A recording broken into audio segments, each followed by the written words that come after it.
नमस्कार भक्तों, आज हम बात करेंगे कार्तिक मास के कृष्ण पक्ष की रमा एकादशी की, जो भगवान विष्णु और माता लक्ष्मी को समर्पित अत्यंत पावन तिथि मानी जाती है। कहा गया है, एकादश्याम समम दानम न भूते न भविष्यति, अर्थात एकादशी व्रत का पुण्य किसी दान, तप या यज्ञ से भी अधिक फलदायी होता है। रमा एकादशी केवल पापों को नष्ट करने वाली नहीं, बल्कि मोक्ष और सौभाग्य प्रदान करने वाली तिथि है। आइए जानते हैं इसकी पावन कथा, जो हमें बताती है सच्ची श्रद्धा से किया गया व्रत कैसे मृत्यु जैसी बाधा को भी जीत सकता है। बहुत समय पहले सतयुग में मुचुकुंद नामक एक प्रतापी राजा राज्य करते थे। वे बड़े ही धर्मात्मा, दयालु और भगवान विष्णु के परम भक्त थे। उनके राज में प्रजा सुखी, निडर और समृद्ध थी, क्योंकि राजा स्वयं धर्म का पालन करते थे। राजा की एक पुत्री थी, चंद्रभागा, जो अपने पिता की तरह धार्मिक और सदाचारिणी थी। जब वह बड़ी हुई तो उसका विवाह एक सुशील राजकुमार शोभन के साथ किया गया। शोभन अत्यंत सुंदर और विनम्र था, लेकिन उसका शरीर बहुत ही कोमल और दुर्बल था। राजा मुचकुंद के राज में एक नियम था कि कार्तिक मास की कृष्ण पक्ष की एकादशी को राज्य का कोई भी व्यक्ति अन्न ग्रहण नहीं करेगा।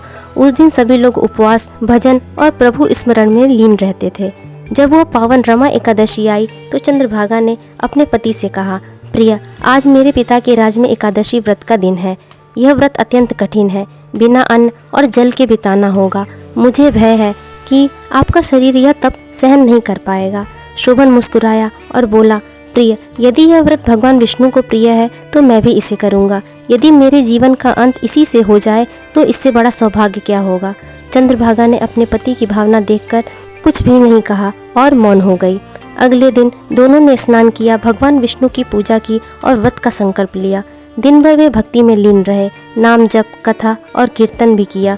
लेकिन जैसे जैसे रात बढ़ी, शोभन का शरीर दुर्बल होने लगा। भूख प्यास से व्याकुल होकर उसकी मृत्यु हो गई। चंद्रभागा अत्यंत दुखी हुई, परंतु उसने अपने पिता के धर्म और व्रत का पालन जारी रखा।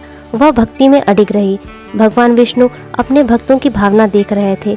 शोभन ने मृत्यु से पहले जिस श्रद्धा से व्रत किया था, उसकी शक्ति अद्भुत थी।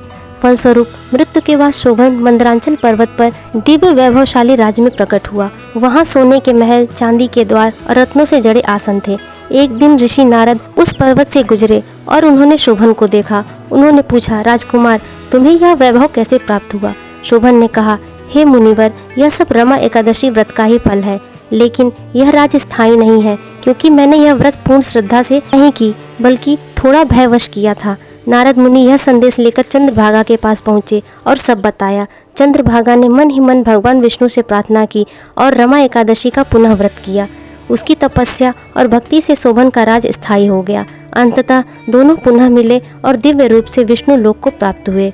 यह कथा हमें सिखाती है कि व्रत का फल केवल बाहरी कर्म से नहीं, बल्कि अंतर मन की श्रद्धा से मिलता है। यदि भक्ति सच्ची हो तो असंभव भी संभव हो जाता है। रमा एकादशी व्रत करने से मनुष्य के सभी पाप नष्ट हो जाते हैं, जीवन में सुख, शांति और समृद्धि आती है और अंत में आत्मा को मोक्ष की प्राप्ति होती है। तो भक्तों, आज इस रमा एकादशी पर यदि आप सच्चे मन से भगवान विष्णु और माँ लक्ष्मी की पूजा करें तो जीवन की सारी बाधाएं समाप्त हो सकती हैं।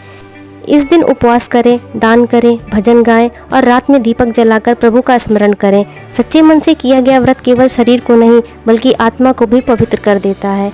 अगर आपको यह वीडियो पसंद आई हो तो इसे लाइक करें, शेयर करें, सब्सक्राइब करें और कमेंट में जय श्री हरि जरूर लिखें। नमस्कार।